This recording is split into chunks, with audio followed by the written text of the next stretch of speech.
కడప జిల్లా కడప నగరంలో collector office దగ్గర ఎస్సీ వర్గీకరణ అమలు చేయాలని ఎంఆర్పీఎస్ రాష్ట్ర అధ్యక్షుడు వీరయ్య మాదిగ తెలిపారు. ఇక్కడికి వచ్చినటువంటి అన్నలు మీడియా మిత్రులకు మరియు నా దళిత సోదరులకు మాలమహానాడు రామాజీ మానేల వర్గం కమిటీ సభ్యులందరికీ ఉద్యమ నమస్కారంతో జేబీఎం తెలుపుకుంటున్నాను. ఈనాడు కడప పట్టణమునందు వన్ మ్యాన్ కమిషన్ ఎస్సీ వర్గీకరణ గురించి లోటుపాట్లను తెలుసుకోవడానికి కడప కలెక్టరేట్ ఆఫీస్కు విచ్చేసి ఉన్నారు. అందులో భాగంగా రామాజీ ఇమానియల్ వర్గం తరపున మేమందరము కలిసి వారికి ఎస్సీ వర్గీకరణను ప్రభుత్వం కానీ కేంద్ర ప్రభుత్వం కానీ సుప్రీంకోర్టు కానీ వారి నిర్ణయాన్ని మార్చుకోవాలని మేము రామాజీ ఇమానియల్ వర్గం తరపున డిమాండ్ చేస్తున్నాము. ఎందుకంటే ఈ కేంద్ర ప్రభుత్వం ఏం చేస్తుందంటే ప్రజలు ప్రశాంతంగా ఉంటే కేంద్ర ప్రభుత్వానికి ఇష్టం ఉండదండి. అందులో భాగంగా దళితులకు అన్నదమ్ములుగా ఉన్నటువంటి మాకు చిచ్చు పెట్టి మా మధ్య గడువులు పెట్టి వారి ఓటు బ్యాంకింగ్ను పెంచుకోవాలని చేస్తున్నారు. గమనించండి, ప్రతి ఒక్క మాల సోదరులు, నేను సభాముఖిగా మాల సోదరులను ఆహ్వానిస్తున్నానండి. దయచేసి ఉద్యమాలు చేయడానికి ఓన్లీ ఉద్యమ నాయకులే కాదండి, ఉద్యోగస్తులు కూడా మీరు రిజర్వేషన్లో ఉద్యోగాలు పొంది ఉన్నారు. మాల సోదరులారా, ఇప్పటికైనా మీరు స్పందించి ఉద్యోగాల నుంచి మీరు వచ్చి మాకు సపోర్ట్ చేసి ఈ ఉద్యమాలను పెద్ద ఎత్తున మాకు సహకారం అందించాలని మేము కోరుతున్నాము.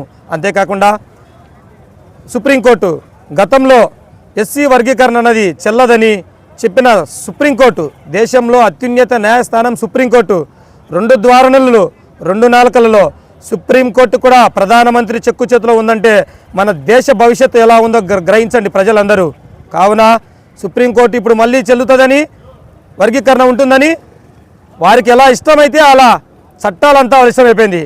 అలా కాదండి, ప్రతి మాల, నా అన్నతమ్ములారా, మాల సోదరులారా, మనమందరం ఐక్యతగా ఉండి రాజ్యాధికారం కోసం ఎన్ని ఉద్యమాలకైనా ప్రాణ త్యాగానికైనా వెనకాలబోము.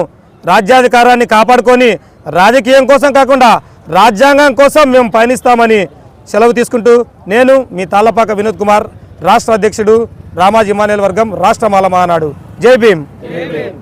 జై భీమ్. జై భీమ్. ఈరోజు రాష్ట్ర మాల మహానాడు తరఫున కడప పట్టణంలోని కలెక్టర్ ఆఫీసు నందు ఈరోజు వన్ మ్యాన్ కమిషన్ ఎస్సీ వర్గీకరణ మీద వచ్చిన అధికారికి మా అభిప్రాయం తెలియజేయడం జరిగింది.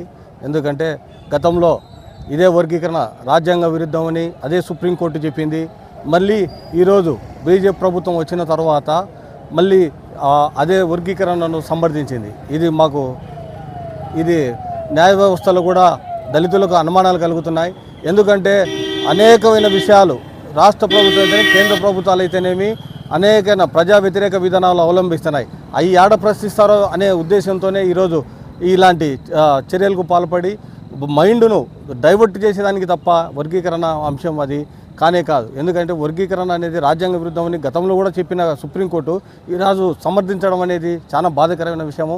కానీ వాళ్ళు ఇదే బీజేపీ కనుసన్నల్లోనే ఈ తీర్పు కూడా వచ్చిందని మేము అనుమానం పడుతున్నాము. అలాగే ఇప్పుడు ఈరోజు ఇచ్చిన ఈ రిప్రజెంటేషన్లో కూడా అది రాజ్యాంగ విరుద్ధం అని చెప్పినాం. ఆ కమిషన్ గారి దృష్టికి కూడా తీసుకుపోవడం జరిగింది. ఆయన కూడా సానుకూలంగా స్పందించినాం. రాష్ట్ర మాల మహానాడు తరఫున ఇంకా గతంలో కూడా మేము భారత బంద్ నిర్వహించినాము వర్గీకరణ ఆపాలని. అదే ఇంకా ముందు ఉండి ఇంకా అనేక కార్యక్రమాలు కూడా వర్గీకరణ ఆపేంత వరకు, అది రాజ్యాంగ విరుద్ధం, అది ఆపేంత వరకు నిత్యము మేము జనాలను అందరినీ ఏకం చేసి ఆ వర్గీకరణ వ్యతిరేకంగా పోరాడతామని రాష్ట్ర మాల మహానాడు తరఫున డిమాండ్ చేస్తూ జై భీమ్. అందరికీ జై భీమ్. జై భీమ్.